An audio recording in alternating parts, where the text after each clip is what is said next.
गणेशोत्सव म्हटला की प्रत्येक घरात बाप्पांच्या स्वागतासाठी वेगवेगळ्या कल्पक सजावट केल्या जातात। पण अमरावतीतील श्रीकृष्ण पेठ येथील खंडेलवाल कुटुंबाची परंपरा मात्र आगळी वेगळी आहे। 34 वर्षाची परंपरा जपत या कुटुंबाने यंदा 12हून अधिक झाकी आणि तब्बल 351 गणेश मूर्तींच्या माध्यमातून विधायक सृष्टी उभी केली आहे। घराच्या प्रवेशद्वारातून आत पाऊल ठेवताच पाहुण्यांचं स्वागत विनायक सृष्टी करतं। शहर आणि ग्रामीण भागाचं एकत्र दर्शन घडवतं आणि गावाच्या मातीशी नातं जोडण्याची आठवण करून देतो। उजव्या भिंतीवर निलेश इंगोले यांनी बनवलेली शिवगणेशाची रांगोळी आकर्षण ठरत आहे। जणू पिता पुत्रांचं एकरूप दर्शनच। डाव्या बाजूस दिसते ऑपरेशन सिंदूरचा देखावा। टाको वस्तूंनी बांधलेला हा देखावा युद्धभूमीची आठवण करून देतो। पुढे जाताच दिसते गणेश रिद्धी सिद्धीचा लग्न सोहळा।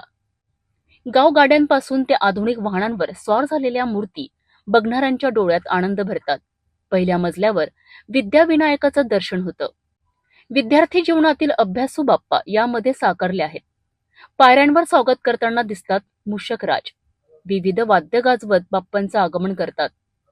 गजानन महाराजांची पालखी यात्रा, सावणातील झुले, विठ्ठल रुक्मिणीचा देखावा अशा विविध दर्शनांनी घर भारून गेलाय।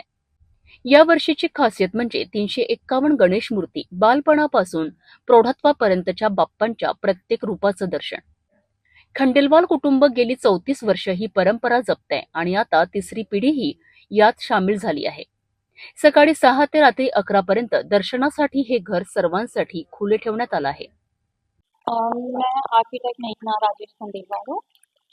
तो ये जब हम 1991 से मम्मा ने शुरू किया था, जब हम छोटे छोटे बच्चे थे, भैया और मैं 6 और 8 साल के थे, उस टाइम पे मम्मी की ये कल्पना आई थी कि घर में उस टाइम पे 11 गणपति थे, अलग अलग फॉर्म में। कुछ फोटो फ्रेम्स थी, कुछ मूर्तियाँ थी, कुछ हाथ से बनाए थे। तो मम्मी ने इन 11 गणपतियों को एक साथ बहुत अच्छे से सजाया था। उसके बाद से धीरे धीरे गणपति बढ़ते गए। फिर हम भी कहीं जाते थे आनंद मेले में या कहीं मंदिर में या किसी दूसरे देश जाते थे, दूसरे सिटीज जाते थे, तो हम वहाँ से अलग अलग टाइप की मूर्तिज लेकर आते थे। इसके बाद मम्मा को जब भी पापा मम्मी को कोई गिफ्ट देता था तो उनको भी समझ में आता था कि इनको गणपति का बहुत शौक, तो वो गणपति ही हमें गिफ्ट के रूप में देते थे। हम भी जहाँ जाते थे वहाँ से गणपति ही लेकर आते थे। गणेशोत्सव हा श्रद्धेचा, आनंदाचा आणि परंपरेचा सण आहे। अमरावतीतील खंडेलवाल कुटुंबाच्या या उपक्रमातून दिसतंय की बाप्पांचं दर्शन केवळ मूर्तीचं नाही तर तो प्रत्येक कणात, प्रत्येक रंगात आणि प्रत्येक रूपात आपल्यासोबत असतो।